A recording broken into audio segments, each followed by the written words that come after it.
Hello, welcome to video diary number 8. This is a normal one again, video diary as opposed to an audio video diary, which I did last time. This one might be a little dry, potentially, because I want to spend a little while just talking about my observations and conclusions about Mongolia as a society, and there are, without doubt, there will be, and probably on YouTube, there will be people much more qualified to talk about the things that I may be talking about here now, and by all means go and seek them out. This is very much an amateur analysis of the culture here, and what it doesn't really even do is go into any kind of suggestions for solutions, really. This is just about my observations. And I suppose the first thing that I want to say is that the people in Mongolia, and in Ulaanbaatar, where I've spent most of the time for the last month, are extremely warm, very welcoming, very happy to see tourists, and just very, very nice people. But there is something wrong with Mongolia. There is something wrong with a society that has a Hummer owners club, but where $150 US a month is a good salary. There's something wrong with a society where you can dine at the Ivy, but where many people can't afford stale bread and water, and there is something wrong with the priorities of a society where you can walk down the street with a handbag bought from the newly opened Louis Vuitton store, but on that same street there may well be an ambulance stuck in traffic with its sirens and lights on, unable to go anywhere because of the extreme congestion and the poor traffic infrastructure. There's something wrong there, but there's a lot of value judgments in that last sort of minute or so of me talking, and I suppose it's important to question those. What does wrong mean? And I suppose I align that to what I think, how I think a society should work, and how I answer the question whether a society works or doesn't. I think a working society maximises the health and happiness of the individuals within it, of all individuals within it. And by that definition, Mongolian society doesn't work, but then no society ever works by that definition. And I suppose I still am left with the feeling that there must be a way to narrow the gap between the extreme poverty on the one hand here and the quite crass status-driven, moneyed excess, on the other hand, that there is. And I suppose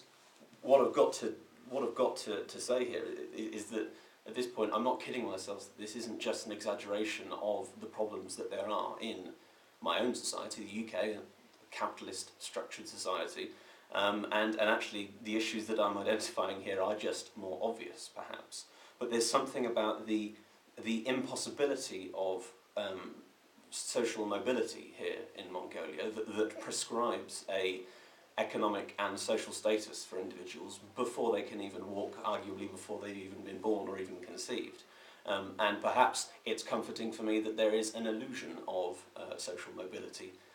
in my country, but there isn't even an illusion here of that mobility. So it leads me to think that surely there is a better way of organising this society. Surely there is a way that narrows that gap between the very poorest and the very richest. Surely there is a way that is more redistributive, or redistributive, I don't know how to pronounce that. Anyway, there must be a way, but perhaps this is where I hit a brick wall, because maybe that way is what the vast majority of the population rejected in the early 90s, which was communism. And so, as I've said, I'm not offering many solutions here, and I'm just flagging up what I see as being problematic. But if I leave aside for a moment this what's been concerning me, which is how do you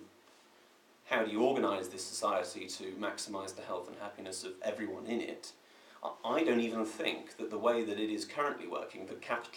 fledgling capitalist society that this is, I don't think it's even working in a way that is conducive to the furtherance of this state as a capitalist state. I think that it's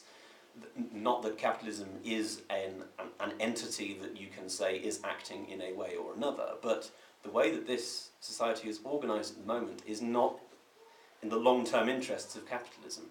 And I suppose there's an interesting clash between the behaviour, or rather Mongolian culture and traditional Mongolian values, and those values and requirements of individuals in a capitalist society, the behaviours, to a lesser extent the actions of individuals in capitalism. I think there is a clash between that those pre-existing values about Mongolian life, and maybe it's something that is applicable to all societies, a family value, a feeling of identity with other individuals in society, and there are requirements that capitalism puts on the individuals in society, how they should behave, how they should act. And whatever you may think of her, and I think broadly my views are pretty negative, I think that when Margaret Thatcher said there's no such thing as society, only individuals and their families, that's quite an interesting and important point to raise here, because whilst I think the last three words of that quote might actually be irrelevant, maybe not irrelevant in this instance, it does hold, I think, that actually in this kind of society, in what I've called before a fledgling capitalist society, duty and feelings of responsibility toward your fellow individuals in society is not actually relevant, and actually over time will be made obsolete entirely by capitalism, because your duty, your obligation, is not towards the other individuals in society, it's towards something more, or toward an idea of national identity or nationalism. It's actually towards something far more tangible, which is material effects and wealth, or perceptions of wealth, and particularly relative wealth to those other individuals in society. So I think an interesting way or for me it's an interesting way to explain this is to look at skilled labourers here. And particularly people like doctors or other medical professionals, surgeons, for example, for whom $200 a month would be an average salary, and many of whom will have studied in Europe or North America. And the vast majority at the moment are returning home or not leaving in the first place and practicing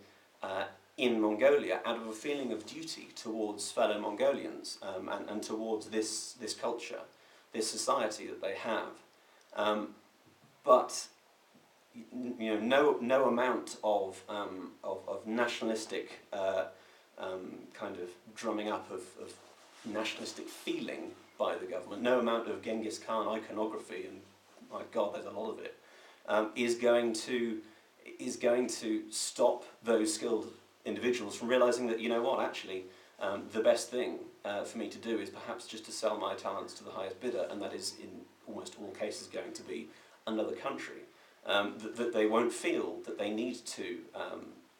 come back home or stay at home and use their skills for the benefit of this society, that actually they will better serve their families and themselves. The duty then is to themselves rather than to society, by selling your talents to the highest bidder. And unless you do that, how are you ever going to have,